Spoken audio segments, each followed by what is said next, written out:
말씀은 신약성경 사도행전 15장 6절에서 21절까지의 말씀입니다. 사도행전 15장 6절에서 21절까지 말씀. 오늘은 제가 말씀을 처음부터 끝까지 읽어드리겠습니다. 눈으로 따라오면서 말씀의 내용을 살피시면 되겠습니다. 사도행전 15장 6절입니다. 사도와 장로들이 이를 의논하러 모여 많은 변론이 있은 후에 베드로가 일어나 말하되, 형제들아, 너희도 알거니와 하나님이 이방인들로 내 입에서 복음의 말씀을 들어 믿게 하시려고 오래전부터 너희 가운데서 나를 택하시고 또 마음을 아시는 하나님이 우리에게와 같이 그들에게도 성령을 주어 증언하시고 믿음으로 그들의 마음을 깨끗이 하사 그들이나 우리나 차별하지 아니하셨느니라. 그런데 지금 너희가 어찌하여 하나님을 시험하여 우리 조상과 우리도 능히 매지 못하던 멍에를 제자들의 목에 두려느냐. 그러나 우리는 그들이 우리와 동일하게 주 예수의 은혜로 구원받는 줄을 믿노라 하니라. 온 무리가 가만히 있어 바나바와 바울이 하나님께서 자기들로 말미암아 이방인 중에서 행하신 표적과 기사에 관하여 말하는 것을 듣더니 말을 마치매 야고보가 대답하여 이르되, 형제들아, 내 말을 들으라.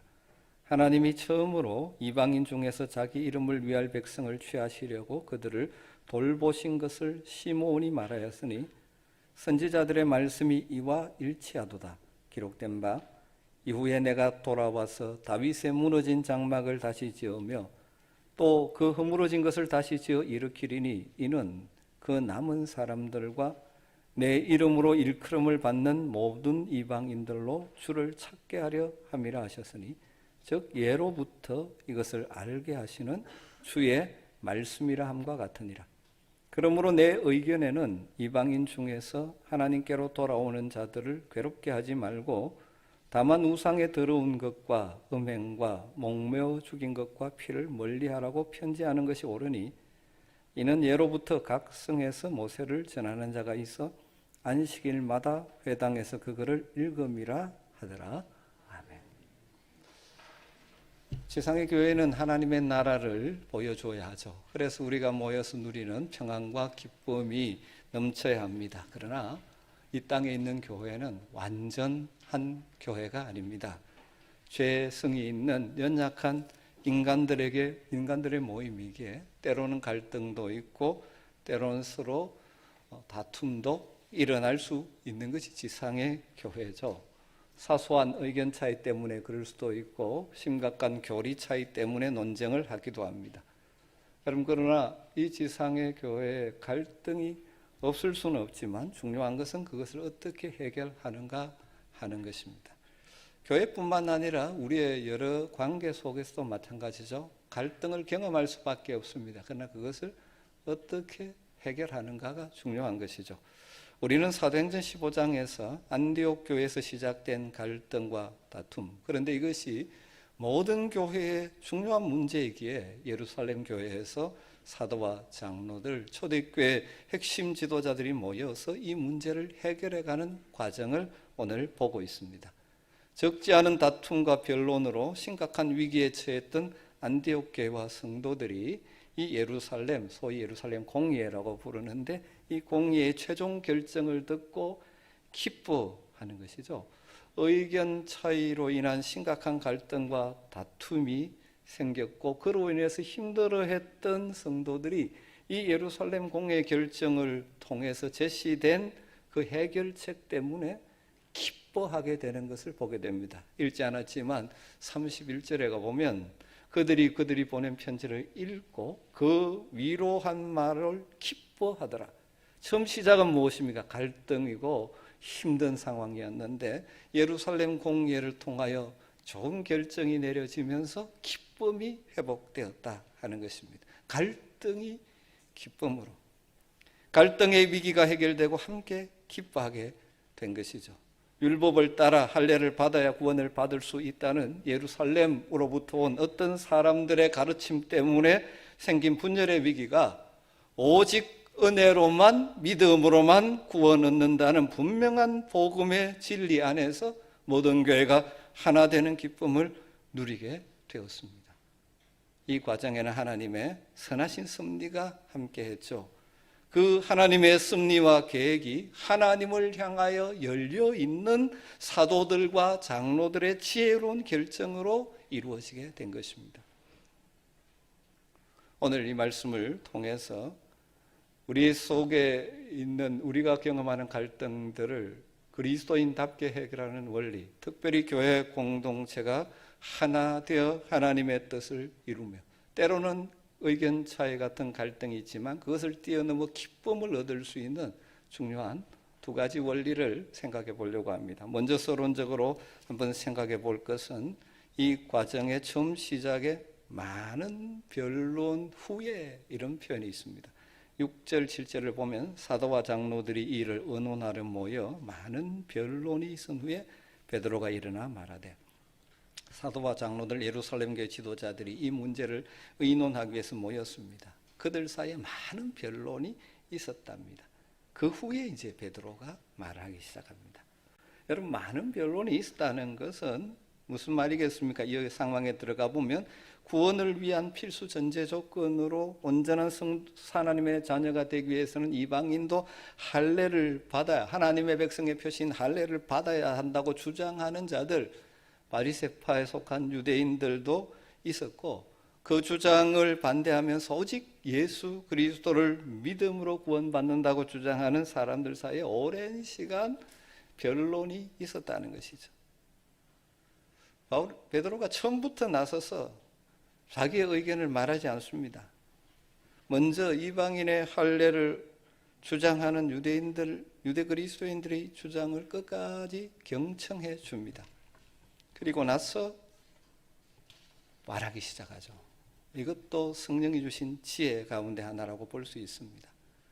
어떤 의견 차이가 있을 때 처음부터 그건 아니야 하고 하는 것이 아니라 충분히 자기의 의견을 말할 수 있고 생각을 할 수 있는 기회를 준 것이죠. 처음부터 말도 안 돼 하면서 막아버리는 것이 아닙니다. 충분히 기회를 준 후에 이제 베드로가 말하기 시작합니다. 베드로가 말하는 내용의 핵심이 무엇일까요? 두 가지입니다. 하나이면서 두 가지라고 할 수 있죠. 하나님의 일하심, 하나님이 어떻게 일하시는지, 그리고 성령이 어떻게 일하시는지를 주목해 보게 하는 것입니다. 7절 보시죠. 형제들아 너희도 알거니와 하나님이 이방인들로 내 입에서 복음의 말씀을 들어 믿게 하시려고 오래전부터 너희 가운데서 나를 택하시고, 시작을 이렇게 합니다. 형제들아 너희가 알거니와. 베드로가 지금 너희들 형제라는 사실을 강조하고 있습니다. 지금 예루살렘 교회에 속한 모든 성도들, 또 할례를 주장하는 사람, 반대하는 사람 모두 우리가 형제라고 말합니다. 그러면서 너희들이 알고 있지 않느냐 하면서 한 일을 상기시키고 있습니다. 그들이 알고 있는 내용이 지금 무엇입니까? 하나님께서 베드로를 도구로 사용하셔서 가이사랴에 있는 이방인 고넬료의 가정에 구원을 주신 사건이죠. 너희들이 나와 함께 예루살렘 교회에서 신앙생활하고 있었기 때문에 사도행전 10장 이미 일어난 일이죠. 이것을 너희들이 다 알고 있지 않느냐 하면서 하나님이 어떻게 일해 가시는지를 다시 그들 눈을 들어 보게 하는 것이죠. 하나님이, 주어가 하나님입니다. 이방인들로 내 입에서 복음의 말씀을 들어 믿게 하시려고 오래전부터 너희 가운데서 나를 택하셨다. 하나님께서 나를 택하셔서 이방인들에게 복음을 전하게 하셨다. 그 일이 어디에서 이루어졌습니까? 가이사랴에 있는 이방인 고넬료 가정, 그들에게 복음을 전해주기 위해서 하나님께서 너희들 가운데서 나를 택하셔서 여러 일하신 것을 너희들이 다 보고 듣고 알지 않느냐. 그렇게 하면서 뭡니까? 하나님께서 어떻게 지금 일해 가시는가 하는 것을 주목하게 되는 거죠. 그 전까지 이들은 그들이 가진 관습, 전통, 할례에 대한 중요성, 율법의 강조 이런 것들을 통해서 꽉 매여 있었는데 눈을 들어 하나님이 지금 어떻게 일해 가시는지를 보라, 보여주는 것이죠. 그리고 동시에 성령께서 어떻게 역사하시는가, 그것을 다시 주목하게 하는 것이죠. 그것이 8절부터 10절 내용이죠. 또 마음을 아시는 하나님이 우리에게와 같이 그들, 이방인들에게도 성령을 주어 정언하게 하시고 믿음으로 그들의 마음을 깨끗하게 하사 그들이나 우리나 차별하지 아니하셨느니라. 그런데 너희가 어찌하여 하나님을 시험하여 우리 조상과 우리도 능히 매지 못하던 멍에를 제자들의 목에 두려느냐? 이렇게 말하는 것이죠.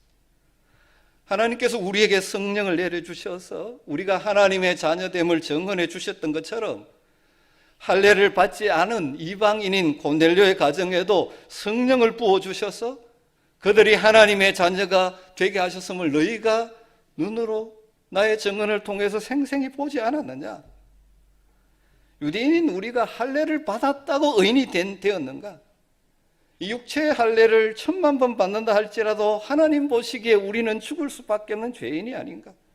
우리가 죄사함 받고 정결하게 된 것은 우리가 육체의 할례를 받았기 때문이 아니라 우리를 위하여 십자가에서 속죄 제물이 되신 예수 그리스도를 믿는 믿음으로 예수의 보혈이 우리를 정결하게 해주셨기 때문이 아닌가? 이방인 고넬료 가족들이 비록 육체의 할례는 받지 않았지만 그들 역시 그들에게 임하신 성령의 능력으로 예수를 메시아 그리스도로 영접함으로 하나님께서 그들을 우리와 동일한 정결한 자녀로 세워주셨는 것을 너희들이 눈으로 보지 않았느냐? 이처럼 유대인인 우리나 이방인인 그들이나 조금도 차별하지 않고 구원의 은혜를 베풀어 주셨는데 어찌해서 너희들이 유대인인 우리들도 맬 수 없었던 율법의 멍에를 하나님께서 구원하신 이방인 그들에게 메우려고 하느냐? 베드로의 이 증언이죠. 한마디로 말하면 하나님께서 어떻게 지금 일해 가시는가, 그리고 성령께서 어떻게 역사하셨는가를 주목해 보라는 것이죠. 그러면서 베드로의 말의 결론을 이렇게 내립니다. 그러나 우리는 그들이 우리와 동일하게 주 예수의 은혜로 구원받는 줄을 믿노라 하니라. 어떤 다른 것을 첨가할 필요 없이 주 예수의 은혜로 구원받는다. 베드로의 말을 들은 무리들이 더 이상 이제 아무 말 하지 못하고 조용해졌습니다. 그러자 바울과 바나바가 다시 하나님께서 자신들을 사용하셔서 어떻게 이방인들 가운데 이 구원의 역사를 이루어 가셨는지를 간증합니다. 12절이죠. 온 무리가 가만히 있어 바나바와 바울이 하나님께서 자기들로 말미암아 이방인 중에서 행하신 표적과 기사에 관하여 말하는 것을 듣더니, 그럼 베드로의 이 증언은 우리 가운데서 우리가 오늘 이 시대 성도인 우리가 붙들어야 될 것 두 가지 있다고 저는 생각합니다. 첫 번째로는 우리가 이미 잘 알고 있는 것이지만 우리의 구원은 전적인 하나님의 은혜라는 진리입니다. 우리 편에서 어떤 행위를 했거나 어떤 의식을 지키거나 이들이 말했던 할례를 행하거나 이런 것이 아니라 오직 나를 위해 십자가에서 나의 죄를 대속하신 예수 그리스도를 믿음으로 죄사함 받고 정결하게 되어 하나님의 자녀가 되는 권세를 얻었다는 복음의 진리, 굳게 붙드시기를 주임으로 축원합니다. 우리가 그 다음 선한 행위를 하고 하는 것은 그 은혜에 감격하여 하나님의 백성답게 살아가기 위해서 하나님 말씀하신 여러 가지를 우리가 힘쓰는 것이죠. 또 이 말씀에서 한 가지는 교회가 하나 되어 하나님의 역사를 일으킬 때 의견 차이나 갈등이 있을 때 우리가 뭘 주목해 봐야 되는가? 하나님께서 어떻게 일하고 계시는가?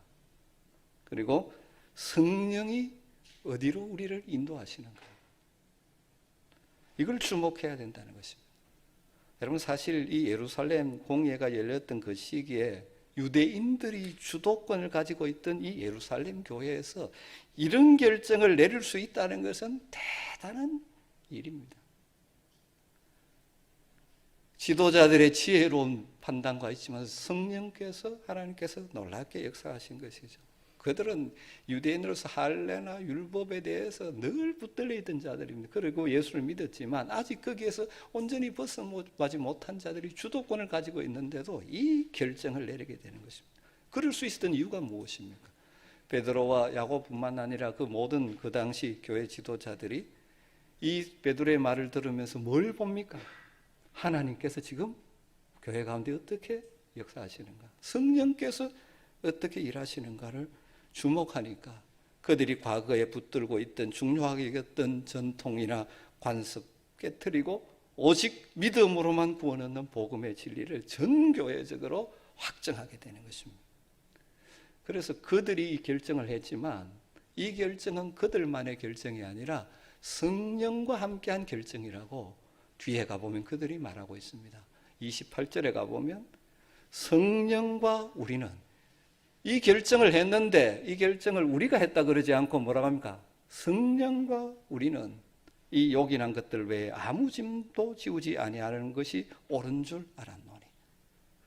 여러분, 우리가 인생을 살아가면서 바른 길, 진리의 길, 생명의 길, 주님이 기뻐하시는 길을 걸어가기 위해서 필요한 것 중에 하나는 성령의 인도하심을 주목하는 것입니다. 성령의 인도하심에 열려있는 인생을 사는 거죠. 우리 안에 가시는 성령께서 원하시는 것이 무엇인지를 집중하며 살아가는 것입니다. 그럼 교회가 하나 되어 정말 하나님이 기뻐하시고 이 안에서 천국의 기쁨을 누릴 수 있는 비결도 성도들이 성령의 인도하심을 따를 때, 민감할 때 가능합니다. 지상의 교회는 그러지 못하죠. 왜냐하면 우리 속에는 성령의 소욕과 육신의 소욕이 갈등하고 있는데 때로는 육신의 소욕이 우리를 지배해버릴 때가 있습니다. 여러분, 교회 가운데 안타깝게도 갈등하고 서로 깨어지고 그래서 교회 생활이 고통스러운 그런 교회들이 지상교회에 종종 있죠. 그럴 때가 있습니다. 거기에 가보면 모든 일을 할 때 성령을 따르지 않고 육신을 따르는 자들이 그 주도하는 자들이기 때문에 그런 일들이 일어납니다. 어떤 결정을 할 때 정말 성령이 무엇을 원하시는가 이걸 보는 게 아니고 내 자존심, 내 주장 꺾지 못하고 육신의 관점을 따라 어떤 결정을 할 때 이것이 성령의 인도하심이냐를 보는 것이 아니라 그 말을 누가 했느냐, 나하고 친한 사람, 가까운 사람이 했느냐, 가족, 친척 그 편에 서고 또 자신이 지금까지 중요하게 생각해온 전통이나 관습을 포기하지 못하는 사람들 때문에 갈등이 해결되지 못하고 교회가 교회다움을 잃어가는 경우가 지상에는 참 많죠. 말은 성경도 끌고 오고 막 하는데 그 실제 동기는 무엇입니까? 성령의 인도함이 아니라 제 육신의 소욕, 육신에서 나오는 자존심, 자기 주장, 자기 고집. 여러분, 우리는 이 아멘교회 하나님께서 불러주셨는데 이 교회를 통해서 정말 하늘의 기쁨과 평안을 맛보는 은혜를 누리게 되기를 주님으로 축원합니다.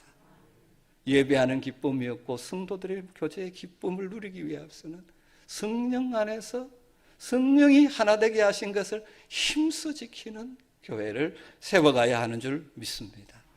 우리가 늘 성령의 음성에 귀를 기울이고 인도함을 주목하게 될 때 여러분의 개인의 인생도 하나님이 기뻐하시는 복된 선택을 통하여 열매 맺는, 선한 열매 맺는 인생이 될 것이고 공동체적으로도 복된 교회, 그래서 그 안에 천국의 기쁨을 맛보는 교회를 이루게 되는 것입니다.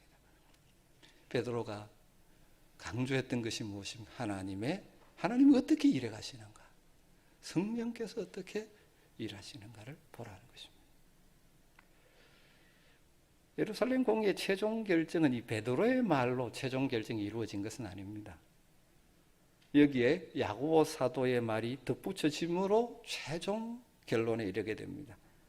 하나님께서 자신들을 통해 할례도 받지 않는 이방인들에게 어떻게 구원의 은총을 거저 베풀어 주셨는지를 증언한 베드로, 그리고 바나바와 바울이 자신의 선교 사역을 통해서 이렇게 하나님께서 입증하셨다는 것을 말한 이후에 이방인의 할례 문제에 대한 최종 결론을 내린 사람은 예수님의 동생인 예루살렘 공의의 의장격인 야고보 사도였습니다. 그 내용은 14절부터 16절에 먼저 나오죠. 말을 마침에 야고보가 대답하여 이르되 형제들아 내 말을 들으라. 하나님이 처음으로 이방인 중에서 자기 이름을 위할 백성을 취하시려고 그들을 돌보신 것을 시몬이 말하였으니 선지자들의 말씀이 이와 일치하도다. 야고보가 언급한 시몬은 베드로의 히브리식 이름이죠. 시몬 베드로지 않습니까? 그런데 여기 지금 야고보가 베드로를 시몬이라고 부릅니다. 그렇게 공식석상에서 부르는 이유는 그 공의에 참석한 대부분이 유대인이라는 사실을 반증해주고 있죠.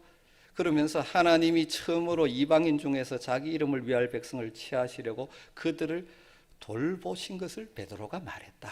그렇게 이야기합니다. 베드로가 하나님께서 자신을 통하여 가이사랴의 이방인 고넬료의 가정에 구원하신 사실을 증언했지 않습니까? 그런데 야고보는 베드로를 통해서 가이사의 이방인 고넬료 가정을 구원해 주신 것을 뭐라고 표현합니까? 하나님께서 그들을 돌보셨다라고 표현합니다. 하나님께서 그들을 돌보신 사건이다. 여기 돌봤다는 단어 헬라어가 에피스케프토마이라는 단어인데 이 돌보다는 말은 종종 하나님께서 돌보신다라는 표현이 있습니다. 슬픔이나 절망이나 고통 속에 있는 자기 백성을 친히 찾아가셔서 위로하시고 품어주시고 건져주시는 하나님의 역사를 설명할 때 자주 등장하는 것이죠. 대표적인 것이 바로 출애굽 사건이죠. 애굽에서 고통 중에 있는 자들, 신음하고 있는 그들을 하나님께서 돌보셨습니다. 그들을 찾아가셨죠.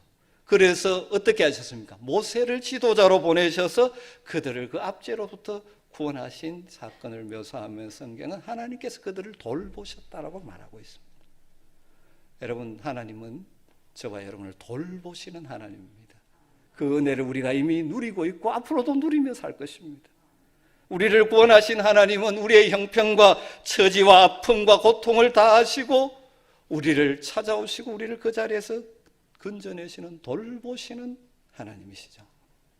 그런데 야고보가 여기서 돌보다는 단어를 사용하면서 이 선민의식에 젖어 있는 유대인들이 착각하는 것처럼 하나님은 이방인을 심판하시는 분이라는 그들은 착각 속에 사는데 그런 분이 아니라 이방인마저도 자신의 자녀로 돌보시고 품어주시고 구원하시는 하나님임을 기억하게 하는 것이죠.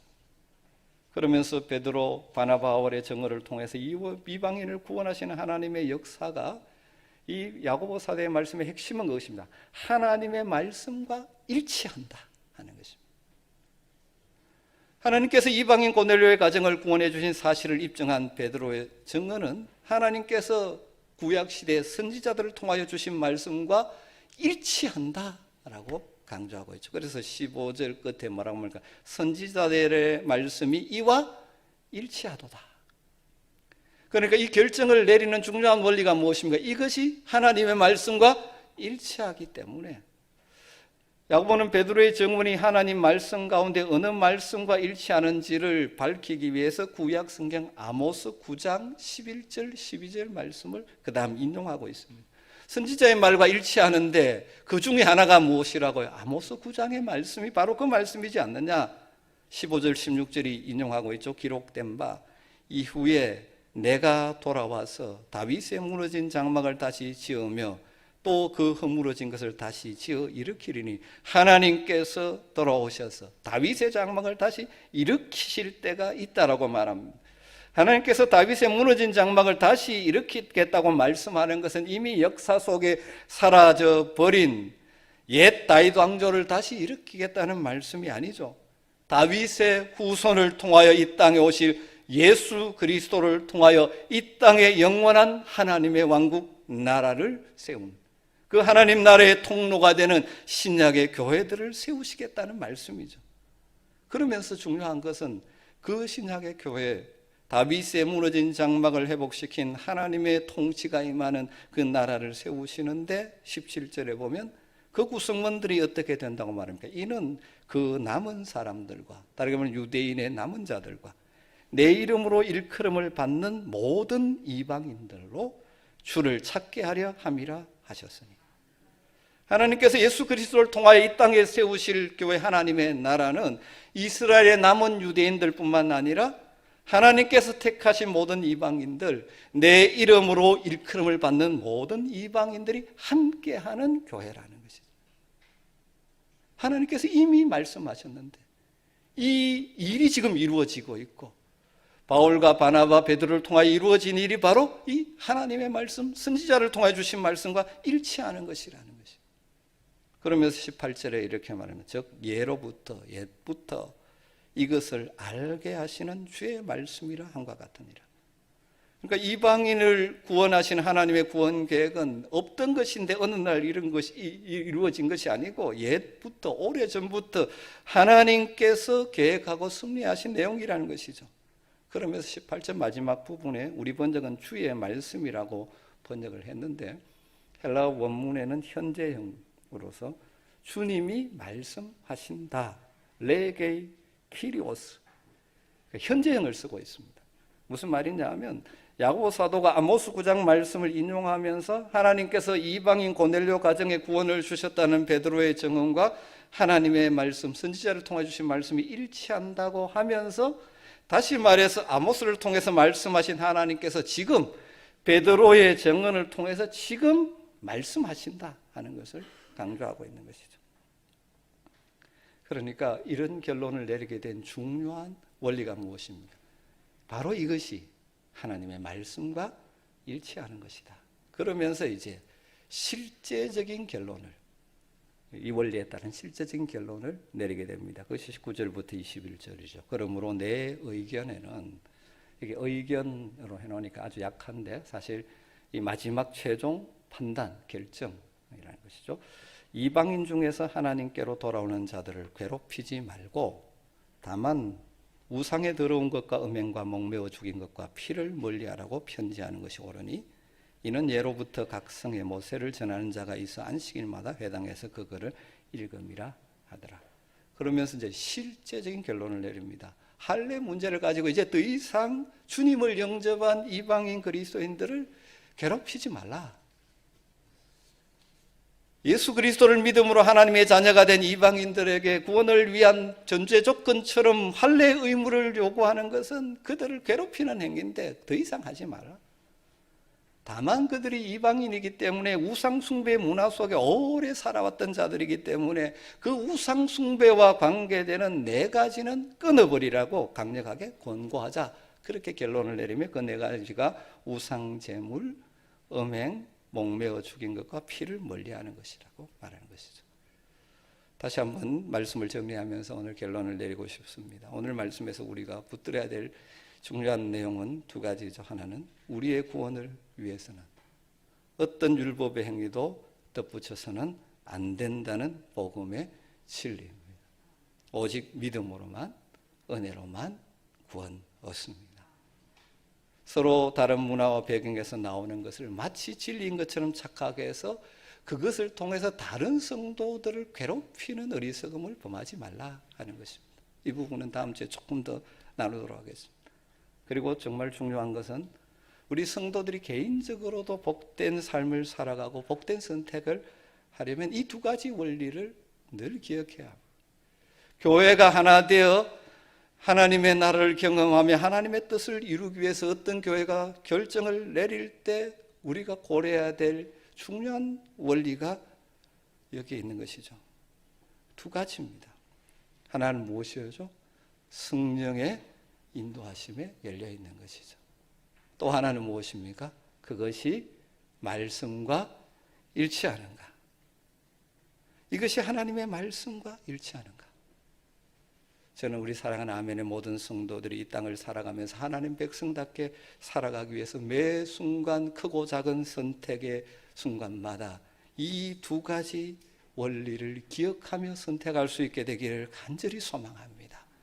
성령의 인도하심 무엇인가? 이게 내 육신의 욕망을 따른 것인가?